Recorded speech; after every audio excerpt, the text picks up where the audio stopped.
नमस्कार, आप देख रहे हैं 10 में अदम। मैं हूं आपके साथ विवेक शांडिल्य। सबसे पहले उन खबरों की बात जो हम आपको दिखाने वाले हैं। यूपी के मुरादाबाद में हिंदुओं की पलायन क्यों तैयारी कर रहे हैं आखिर हिंदू, इसके पीछे की हम आपको खबर दिखाएंगे। ये रिपब्लिक भारत की एक्सक्लूसिव खबर हम आपके लिए 10 बजे लेकर आए हैं।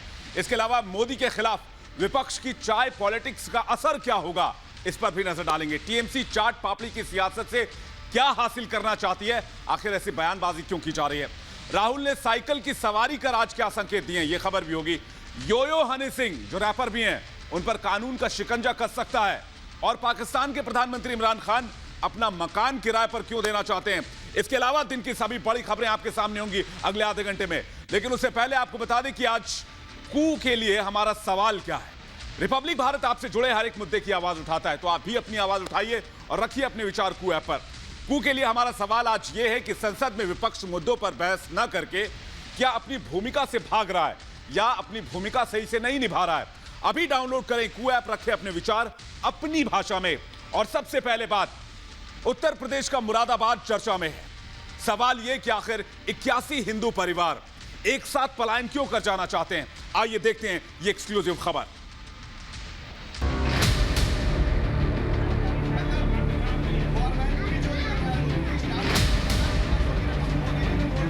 यहाँ मंदिर की सेवा करती है। मंदिर में उन्होंने गोश्त डाला, मैंने उठा के उसे फेंका, उस टुकड़े को। हम 81 के 81 जने एक संग हम सब पलायन करेंगे। आखिरी रास्ता है, ये रजिस्ट्री कैंसिल हो। यूपी में फिर मकान बिकाऊ के पोस्टर। हिंदू परिवार सामूहिक पलायन की तैयारी में क्यों।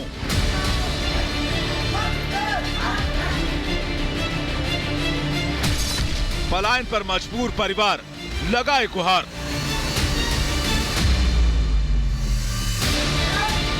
मुरादाबाद में रहने वाले 81 हिंदू परिवारों ने सामूहिक पलायन की बात क्यों कही है। सालों साल जिस घर को बनाया संवारा, जिस घर में अपनी पूरी जिंदगी गुजारती, अब उसी घर को हमेशा के लिए छोड़ने की मजबूरी क्यों आन पड़ी है।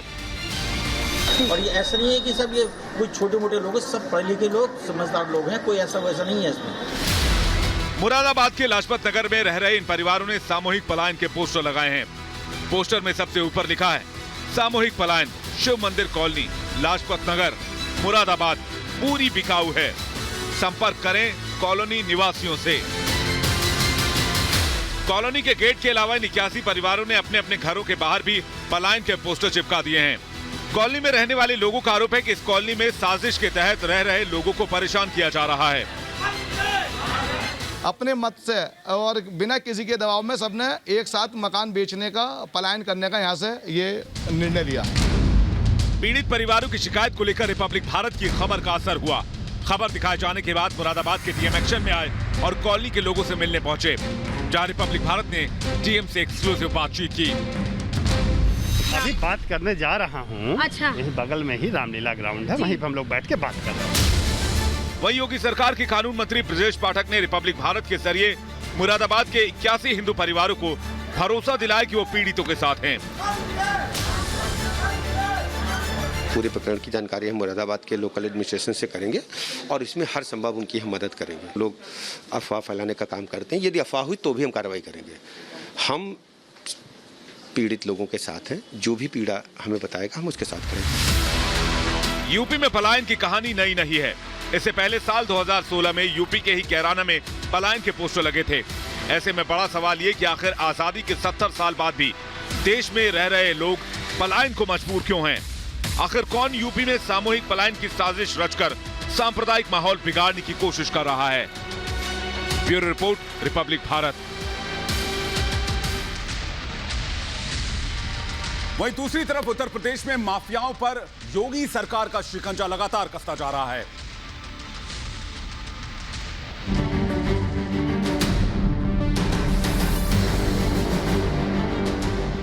जारी है माफियाओं पर योगी का एक्शन।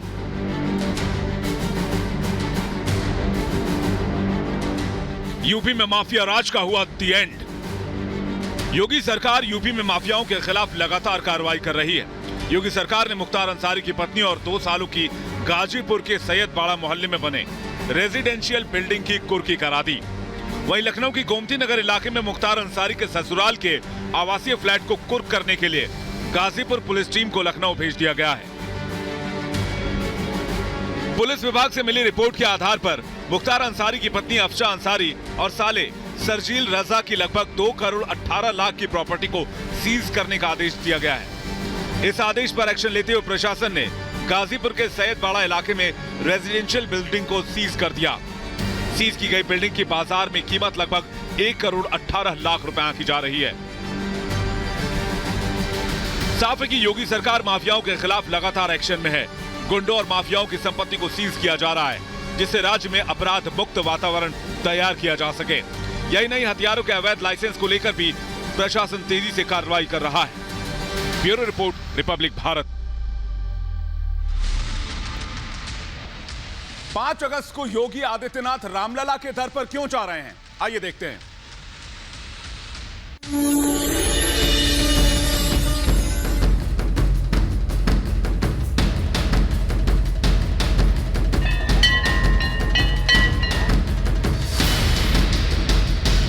रामलला के दर पर जाएंगे सीएम योगी। ऐतिहासिक दिन पर योगी का ऐतिहासिक दौरा।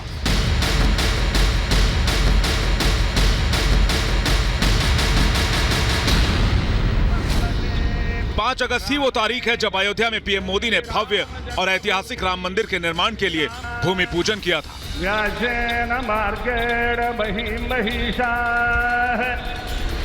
पीएम के जरिए किए गए शुभ कार्य को 1 साल पूरा होने जा रहा है, इसलिए मुख्यमंत्री योगी आदित्यनाथ 5 अगस्त को अयोध्या के दौरे पर रहेंगे। योगी इस ऐतिहासिक पल को खास बनाना चाहते हैं, इसलिए वो पहले श्री राम लला के दर्शन करेंगे, साथ ही राम मंदिर निर्माण को लेकर चल रहे काम का जायजा भी लेंगे। इसके बाद योगी हनुमान गढ़ी मंदिर में दर्शन पूजन करेंगे। अयोध्या के 1 दिन के दौरे पर सीएम योगी आदित्यनाथ वहां पर अन्न महोत्सव के लाभार्थियों को अनाज भी बांटने वाले हैं। इससे पहले अखिलेश यादव जी सरकार में रहे हों या मायावती जी या स्वयं मुलायम सिंह यादव जी, अयोध्या की सुध लेने वाला कोई नहीं था। आज उत्तर प्रदेश के मुख्यमंत्री योगी आदित्यनाथ जी जब से बने हैं, 3 दर्जन दौरे लगभग मुख्यमंत्री जी ने आज अयोध्या के किए हैं। योगी के दौरे से पहले अयोध्या में खास तैयारी की जा रही है। राज्य सरकार इस दिन को बड़े तौर पर मनाना चाहती है। खुद सीएम योगी की नजर अयोध्या में चल रहे मंदिर निर्माण को लेकर हर अपडेट पर रहती है, इसलिए 5 अगस्त के खास दिन के मौके पर सीएम योगी खुद अयोध्या के दौरे पर रामलला के दर्शन करने जा रहे हैं। Bureau report, Republic Bharat. और अब बात करते हैं देश की राष्ट्रीय राजनीति की। टीएमसी के बयान और टीएमसी के नेताओं के बयान लगातार विवादों में आ रहे हैं। अब डेरेक ओब्रायन एक बयान देकर घिर गए हैं।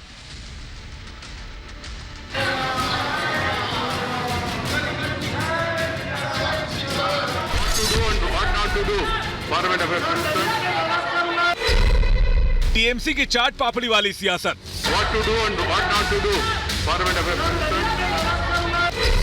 भाषा की मर्यादा भूले ममता के माननीय,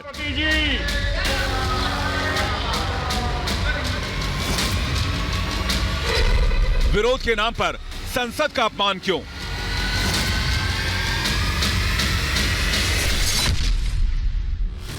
बिहारी गुंडा वाले बयान से गरमाई सियासत अभी ठंडी भी नहीं हुई थी कि ममता बनर्जी के बेहद करीबी माने जाने वाले डेरेक ओब्रायन संसद में पास हो रहे बिलों को चाट पापड़ी से तुलना कर बैठे और सारी सीमाएं लांघ दी। डेरेक ओब्रायन ने ट्वीट कर कहा, पहले 10 दिन में मोदी शाह ने 7 मिनट से काम के औसत समय में 12 विधेयकों को पारित किया। बिल पास हो रहा है या चाट पापड़ी बन रही है? डेरेक ओब्रायन के इस बयान की बीजेपी ने आलोचना की है। टीएमसी के एक संसद सदस्य ने जो संसद की कार्रवाई है, जो संसद में कामकाज हो रहा है, उसको पापड़ी चाट बनाने से जोड़ करके और संसद की गरिमा का तो अपमान किया ही है, संसद सदस्यों का भी घोर अपमान किया है। इससे पहले ट्रिपल तलाक बिल को लेकर ऐसी ही आपत्तिजनक टिप्पणी डेरेक ओब्रायन ने की थी। ट्रिपल तलाक बिल की आलोचना करते हुए उन्होंने कहा था कि क्या हम पिज्जा डिलीवरी कर रहे हैं? ऐसा पहली बार नहीं है जब संसद में बैठे ममता के माननीयों ने संसदीय मर्यादाएं लांघी हो। इसी मानसून सत्र में टीएमसी के सांसद शांतनु सेन ने आईटी मिनिस्टर से पेपर छीनकर उसे सभापति की ओर फाड़कर फेंक दिया था। उसके कुछ ही दिन बाद टीएमसी सांसद महुआ मोइत्रा ने बीजेपी सांसद को बिहारी गुंडा कहकर नया बवाल खड़ा कर दिया। यानी एक तरफ जहां दीदी दिल्ली का ख्वाब देख रही हैं, तो दूसरी ओर दिल्ली में बैठे उनके सांसद भाषा की सारी मर्यादाओं को लांघकर संसद की मर्यादा को तार तार कर रहे हैं। Bureau report, Republic Bharat. देश के मुद्दों को लेकर विपक्ष सदन में चर्चा नहीं कर रहा, वहीं दूसरी तरफ राहुल गांधी ट्रैक्टर से उतरकर साइकिल पर चढ़ाए हैं।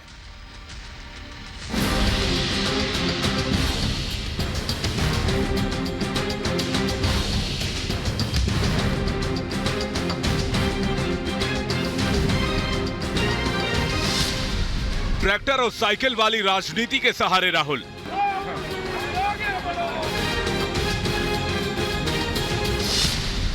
विपक्ष को ब्रेकफास्ट वाली सियासत चाहिए।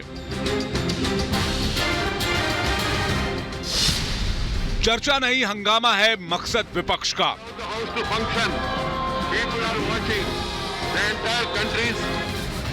संसद में मोदी सरकार को घेरने की हर कोशिश नाकाम हो गई तो राहुल गांधी साइकिल पर बैठकर सड़क पर निकल पड़े।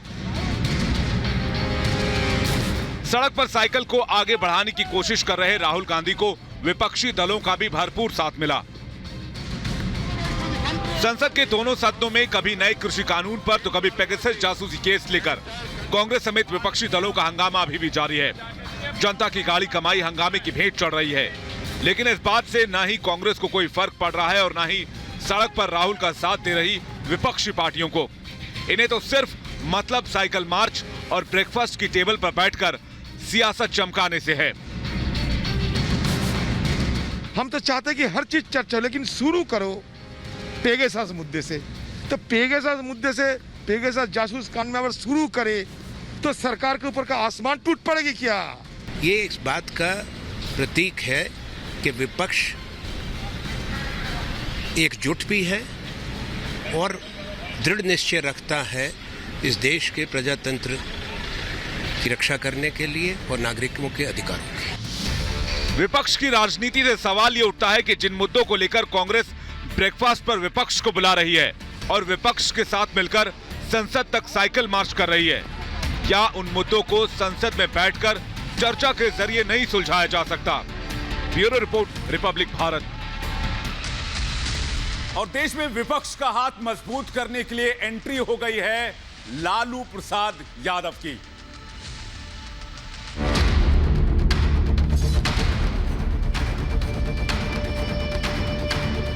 सियासी एक्शन में लौटे लालू यादव। थर्ड फ्रंट का कुनबा जोड़ने की कवायद शुरू। मोदी के खिलाफ विपक्ष को एकजुट करेंगे लालू। आम चुनाव में अभी लगभग 3 साल का वक्त बाकी है, लेकिन मोदी विरोध का कुनबा एक बार फिर से आकार लेने लगा है। पहले शरद पवार, फिर ममता बनर्जी और अब लालू यादव एक मजबूत विपक्ष की दरकार देश की सियासत में बता रहे हैं। आज आरजेडी सुप्रीमो लालू यादव ने थर्ड फ्रंट को लेकर बड़ा बयान दिया। उन्होंने कहा कि देश में तीसरा मोर्चा बनना चाहिए और मोदी सरकार पर भी निशाना साधा। थर्ड मोर्चा बनाने की तैयारी हो रही है देश भर। हो रहा है तो अच्छा हो रहा है ना, तो होना ही नहीं चाहिए, विकल्प होना चाहिए।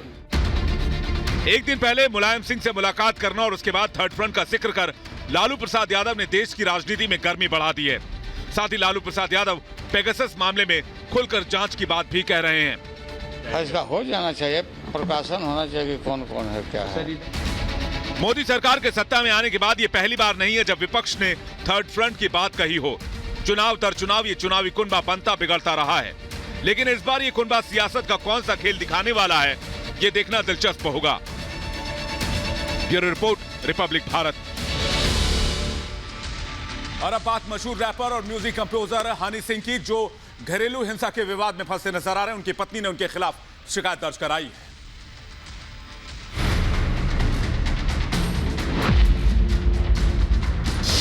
पॉप स्टार पर लटकी गिरफ्तारी की तलवार।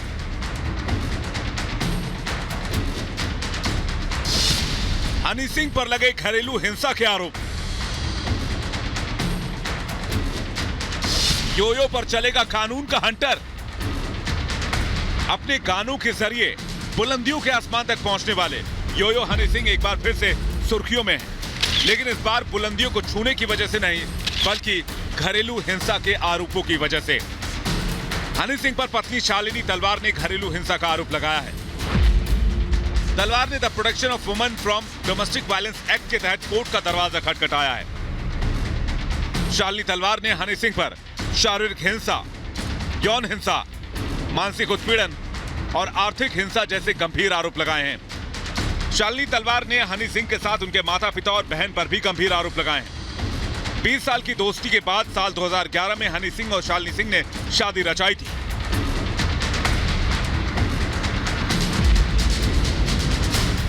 शालिनी तलवार ने कोर्ट में याचिका दायर कर हनी सिंह पर गंभीर आरोप लगाए हैं, जिस पर कोर्ट ने नोटिस जारी कर हनी सिंह से 28 अगस्त से पहले जवाब देने को कहा है। Bureau report, Republic Bharat. और अब बात पाकिस्तान के प्रधानमंत्री इमरान खान की, जो कंगाली के आलम में इस कदर फंसे हैं कि अपना मकान किराए पर चढ़ा रहे हैं। किराए के लिए खाली है Pakistani PM house. Pakistani PM Imran किराए पर लगाएंगे मकान। इमरान खान ने पीएम हाउस को रेंट पर लगाने का फैसला किया है और इससे अंदाजा लगाना मुश्किल नहीं है कि इमरान खान और पाकिस्तान किस कदर कंगाल हो चुके हैं। पहले पीएम आवास में इमरान सरकार पोस्ट ग्रेजुएट इंस्टीट्यूट खोलना चाहती थी, लेकिन अचानक इंस्टीट्यूट खोलने के फैसले के बजाय इसे किराए पर देने का फैसला लिया गया। खबर है कि इमरान का घर अलग अलग समारोहों के लिए अलग अलग रेट पर किराए पर लगाया जाएगा। किराए से हुई कमाई से सरकारी खजाने के लिए फंड जुटाए जाएंगे। इस काम के लिए 2 कमेटियां भी बनाई गई हैं, जो रेंट पर दिए जाने के बाद आवास की देखरेख करेगी। पाकिस्तान में कंगाली का आलम यह है कि पाकिस्तान के पीएम को अपना मकान किराए पर देना पड़ रहा है, लेकिन सिर्फ इमरान ही कंगाल नहीं हुए हैं। आंकड़ों के मुताबिक पाकिस्तान के ऊपर करीब 45 ट्रिलियन रुपए का कर्ज है और इसमें 46% कर्ज इमरान सरकार ने अपने कार्यकाल के दौरान लिया है। Bureau report, Republic Bharat. और अब बात आज के कू पर पूछे गए हमारे सवाल की। कू ऐप के यूजर्स के लिए हमने पूछा था कि क्या सदन में चर्चा नहीं करके विपक्ष अपनी जिम्मेदारी से मुंह मोड़ रहा है, भाग रहा है। 95% लोगों ने हाँ में जवाब दिया है, 5% लोगों ने ना में जवाब दिया है। वक्त एक ब्रेक का है। बड़ी खबरों के साथ हम फौरन लौटेंगे। आप देखते रहिए रिपब्लिक भारत।